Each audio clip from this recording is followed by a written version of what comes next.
ಸನಾತನ ಧರ್ಮದ ಪರಿಪಾಲನೆಯನ್ನು ಹೆಂಗೆ ಮಾಡಬೇಕು ಅಂತ ಪ್ರಶ್ನೆಯನ್ನು ಮಾಡಿಕೊಂಡ್ರೆ, ಸನಾತನ ಧರ್ಮದ ಮೂಲ ಧ್ಯೇಯ ವಾಕ್ಯ.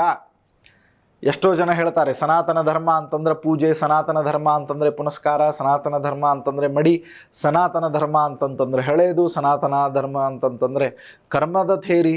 ಆದರೆ ಸನಾತನ ಧರ್ಮದ ಮೂಲ ಟ್ಯಾಗ್ಲೈನ್ ಏನು ಅಂತ ಪ್ರಶ್ನೆ ಮಾಡಿಕೊಂಡ್ರೆ ಅದಕ್ಕೆ ಉತ್ತರವನ್ನು ಹೇಳ್ತಾರೆ, ಅನುಗ್ರಹಶ್ಚ ದಾನಶ್ಚ ಸತಾಂ ಧರ್ಮ ಸನಾತನ. ನಿಜವಾದಂತಹ ಸನಾತನ ಧರ್ಮ ಯಾವುದು ಅಂತ ಪ್ರಶ್ನೆ ಮಾಡಿಕೊಂಡ್ರೆ ಅನುಗ್ರಹಶ್ಚ ದಾನಂಚ. ನಾವು ದಾನವನ್ನೇನು ಕೊಡ್ತೇವೆ ಅದು ನಿಜವಾದಂತಹ ಸನಾತನ ಧರ್ಮ. ಅದಕ್ಕೆ ಬಹಳ ಸುಂದರವಾದಂತಹ ವ್ಯಾಖ್ಯಾನ ಏನು, ನಾನು ಯಾವುದನ್ನು ನಾನು ತೆಗೆದಿಟ್ಕೊಳ್ತೇನೆ ಅದು ನನಗೆ ಅಂಥೇಳಿ ನಾನು ಅಂದ್ಕೊಳ್ತೇನೆ, ಆದರೆ ಅದು ನನ್ನ ಜೊತೆಗೆ ಬರೋದಲ್ಲ. ನಾವೇನು ಇವತ್ತಿನ ದಿವಸ ಕಣ್ಣಿಗೆ ನೋಡ್ತಾ ಇದ್ದೇವೆ ಅದು ಸುಳ್ಳು. ಯಾವುದು ಸುಳ್ಳು ಅದು ಸತ್ಯ, ಯಾವುದು ಸತ್ಯ ಅಂತ ಅಂದ್ಕೊಂಡಿದ್ದೇವೆ ಅದು ಸುಳ್ಳು. ಅದಕ್ಕೆ ಶಂಕರಾಚಾರ್ಯರು ಬಹಳ ಸುಂದರವಾಗಿ ವರ್ಣನೆಯನ್ನು ಮಾಡ್ತಾರೆ.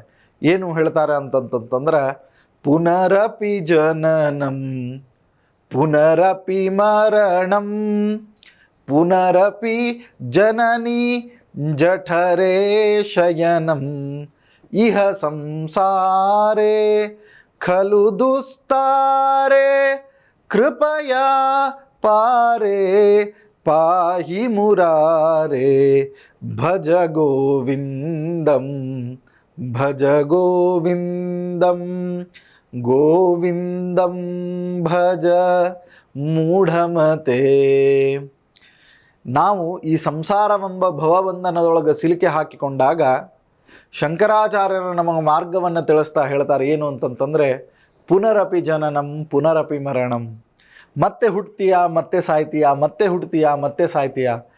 ಈ ಸೈಕಲ್ದಿಂದ ತಪ್ಪಿಸ್ಕೋಬೇಕು ಅಂದಾಗ ಮೋಕ್ಷ ಆಗ್ತದೆ. ಎಷ್ಟು ಕಷ್ಟ ಇದೆ ಸಂಸಾರ. ಬಾಯಿ ಮಾತಿಗಷ್ಟೇ ಆರಾಮಿದ್ದೇವೆ, ಬಾಯಿ ಮಾತಿಗಷ್ಟೇ ನಾವೆಲ್ಲರೂ ಆರಾಮಿದ್ದೇವೆ. ಆದರೆ ಸಂಸಾರದೊಳಗೆ ಕಷ್ಟಗಳೆಷ್ಟವ ಅಂತಂತಂದ್ರೆ ಊಹಿಸಿಕೊಳ್ಳಿಕ್ಕೂ ಸಾಧ್ಯವಿಲ್ಲ. ಅಷ್ಟು ಕಷ್ಟಗಳು, ಅಷ್ಟು ವಿಘ್ನಗಳು, ಅಷ್ಟು ಸಂಕಟಗಳಿವೆ. ಅದಕ್ಕೆ ಪುನರಪಿ ಜನನಂ ಪುನರಪಿ ಮರಣಂ. ಹುಟ್ಟುವುದು ಒಂದು ಕಷ್ಟ, ಮರಣವನ್ನು ಹೊಂದೋದು ಒಂದು ಕಷ್ಟ. ಸೊ ಇಂತಹ ಕಷ್ಟಗಳ ಮುಂದೆ ಜೀವನ ಅಂತನ್ನೋದು ಕಷ್ಟಗಳ ಸರಮಾಲೆ ಅಂತ. ಸೊ ಅದಕ್ಕೆ ಪುನರಪಿ ಜನನಂ ಪುನರಪಿ ಮರಣಂ ಪುನರಪಿ ಜನನಿ ಜಠರೇ ಶಯನಂ. 9 ತಿಂಗಳುಗಳ ಅದಕ್ಕೆ ಸೆರೆವಾಸವನ್ನು ಯಾರು ಅನುಭವಿಸಿ ಬಂದಿದ್ದಾರೆ? ನಾವು ನೀವೆಲ್ಲರೂ ಕೂಡ ಜೈಲಿಗೆ ಹೋಗೇ ಬಂದೇವೆ. ಯಾಕೆ? ತಾಯಿಯ ಗರ್ಭದೊಳಗೆ ಹೆಚ್ಚು ಕಡಿಮೆ 9 ತಿಂಗಳ ಜೈಲು.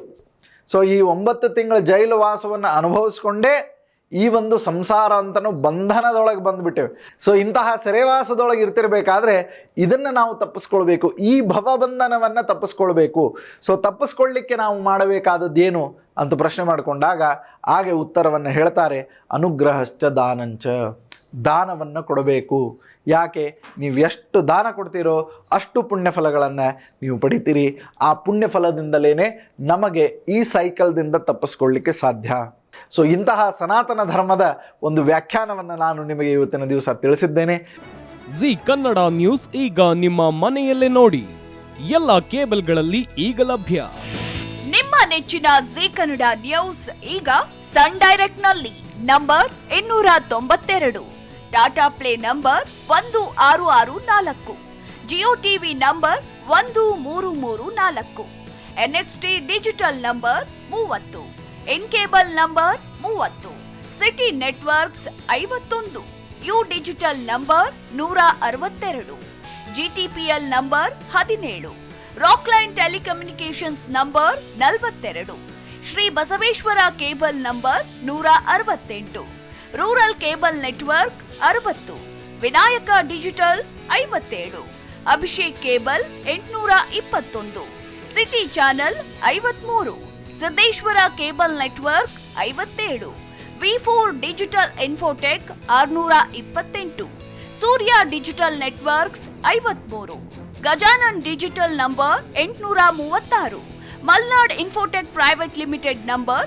56, Metrocast number 830, Victory digital number 167ರಲ್ಲಿ ನೋಡಿ ಆನಂದಿಸಿ.